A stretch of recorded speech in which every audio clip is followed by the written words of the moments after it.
একটু চেষ্টা করলাম আপনাদের জন্য, হয়তো আপনাদের মাধ্যমে আপনারা যে পরিশ্রম করছেন এটার জন্য আপনাদের সন্তানরা এবং এলাকাবাসী চিরকাল উপকৃত হবে। তো আপনাদের কাছে আমি কৃতজ্ঞ, প্রত্যাশা পরিবার কৃতজ্ঞ। আমরা বিশেষ করে তৈমুজ ভাইয়ের কৃতজ্ঞতা জানাই, উনি যদি এবং মুশারফকে, যে ওরা দুইজন আসলে তৈমুজ ভাইয়ের আমি বারবার বলছিলাম যে এটা 15 ফুটের মধ্যে রাখতে, তৈমুজ ভাই বারবার বলতেছে যে না এটা বাড়াইতে হবে। আর মুশারফ আর তৈমুজ ভাই হয়তো একটা চক্রান্ত করছে, ওরা দুইজন এসে নিজেরাই মাপ নিছে। হ্যাঁ, আমারও বলছে নিছি, শেষ পর্যন্ত এসে এটা প্রায় 30 ফুটি করে নিছে। তো আমি তারপরেও ওনাদের কাছে কৃতজ্ঞ যে এই কাজটা শেষ হয়েছে।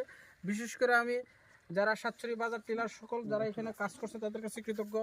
আর এখানে রাজু আছে আমাদের স্টাফ, এবং মানিক বাবু, উনিও সারাদিন একদম না খেয়েই থাকছে। ঠিক আছে, সবাই রোজা রেখে অলমোস্ট এখানে কাজ করছে। হ্যাঁ, তো আপনারা যারা কাজ করছেন আমরা আপনাদের কাছে কৃতজ্ঞ। নেক্সটে আমরা চেষ্টা করবো আরও বেশি আপনাদের কাছে থাকার, আপনাদের পাশে থাকার। এটা শেষ না, এটা শুরু। এই যে আন্তরিকতা, এই যে সম্পর্ক, আমরা চাই চিরকাল আপনাদের সামনে কয়টা ইয়ে রয়েছে, দোয়া করবেন যেন ভাই এই সম্পর্কটা থাকে। নমস্কার। অসংখ্য ধন্যবাদ। ভগবান এই প্রত্যাশা এনজিওকে আরও দীর্ঘ, লম্বা এবং ভালো সুনাম যাতে অর্জন করতে পারে এই প্রার্থনা জানাচ্ছি। ধন্যবাদ।